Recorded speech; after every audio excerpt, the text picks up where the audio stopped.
Este é o João Pedro, o maior especialista do Brasil em geração de renda na internet. É o único que já transformou a vida de mais de 30 mil alunos. Encare uma realidade para a crise não te derrubar. Você precisa ganhar mais dinheiro. Conheça o passo a passo simples e garantido para faturar online pelo menos de 100 a 500 reais por dia de forma quase automática. Clique agora no link na descrição do vídeo para transformar sua vida e começar a lucrar hoje mesmo. Uma atenção e me estranha. Jogadores tiveram que pedir para ele, falar, professor, calma.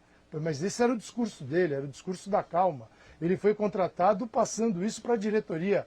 Fiquem tranquilos que eu vou com calma. E aí o time, depois de 2 jogos, tem que pedir para ele. Então tem alguma coisa, quer dizer, ele não entendeu isso. Ele acreditou demais nele e não naquele time que já tinha alcançado um grande futebol. Mas é preciso entender que essa paralisação afetou todo mundo. Mas o Flamengo precisa de velocidade nas suas ações. E ele perdeu muito. E quando isso do Flamengo, quando isso é reduzido, você tira do Flamengo boa parte da sua força, que era de pressionar adversários, e era um Flamengo fantástico. Então, é para o rubro-negro se preocupar? Sim. Por quanto tempo? Veremos. Oi, Jean. Eu acho que assim, claramente é um Flamengo ainda muito aquém do melhor Flamengo que a gente viu no ano passado. Talvez esse Flamengo de hoje possa ser comparado ao Flamengo das finais do Campeonato Carioca, né? Um Flamengo que já era, mesmo com o Jesus, bem distante do Flamengo do ano passado. Aí a explicação física talvez faça mais sentido, né? Aliás, em alguns casos, acho que no caso do Gabigol tá muito claro, a questão física tá pesando, né? E eu não tô nem falando, fica muito claro pela figura do Gabigol.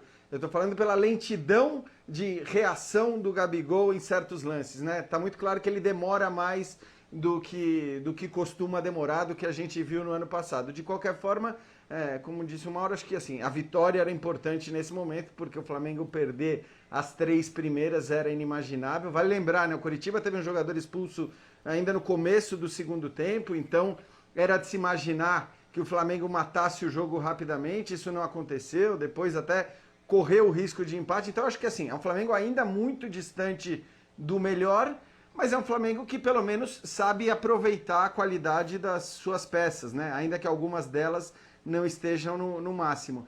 E eu queria destacar a atuação do João Lucas, porque eu acho que assim, ele vai ser importante, cara. Não dá para imaginar, e eu acho o Isla um ótimo jogador, confesso que não sei em que nível ele está, né? Físico, aos 32 anos, há muito tempo eu não o vejo jogar, mas se for o Isla que a gente viu jogar durante tantos anos na Juventus e na seleção chilena, se for algo próximo daquilo, será um belíssimo reforço. Só que é um reforço de 32 anos que também não vai poder jogar nesse calendário doidão que nós temos ao quadrado nessa temporada, não vai poder jogar o tempo todo. Então é importante ter uma alternativa, né? E eu acho que o João Lucas hoje fez um jogo bom, que se não é o suficiente para dizer que ele vai jogar nos jogos da Libertadores ou nas principais partidas do Brasileiro, me parece que ele está apto a jogar as partidas menos complicadas dessa competição, o que vai ser importante também para dar um gás para o Isla em se confirmando a sua chegada, claro. E tanto é que ia metendo, né, Vitor Birner, uma assistência, inclusive, para aquele que seria o segundo gol do Flamengo, depois anulado pelo VAR, né, um gol de cabeça ou melhor, confirmada a anulação do gol, né, o gol foi anulado ali no momento pelo Bandeirinha, confirmada a anulação pelo VAR, o Pedro ia fazendo de cabeça depois de um ótimo cruzamento do João Lucas. O cruzamento perfeito, eu gostei muito dele no apoio. Eu acho que no time rodado que nem o Flamengo tem, a possibilidade, num campeonato ainda mais de pontos corridos, de você lançar um ou outro jogador, principalmente quando você não tem um especialista na função.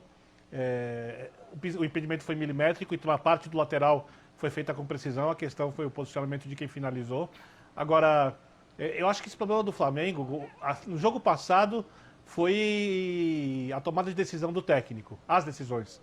A destruição da zaga, o distanciamento do Gabigol com o Bruno Henrique, a retirada de um meia para colocar um jogador de velocidade. Hoje, eu acho que o Domenech fez correto ao ouvir os atletas, ele deu alguns passos para trás e o Flamengo não consegue ser o Flamengo de antes, porque falta, para mim, ali condição física.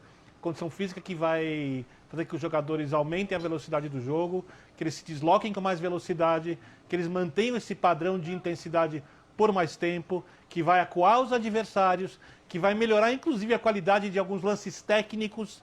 Não dá para colocar só na conta da parte física alguns gols perdidos, mas é óbvio que o jogador chegando mais inteiro, né, e o time mais inspirado, porque o futebol tem isso.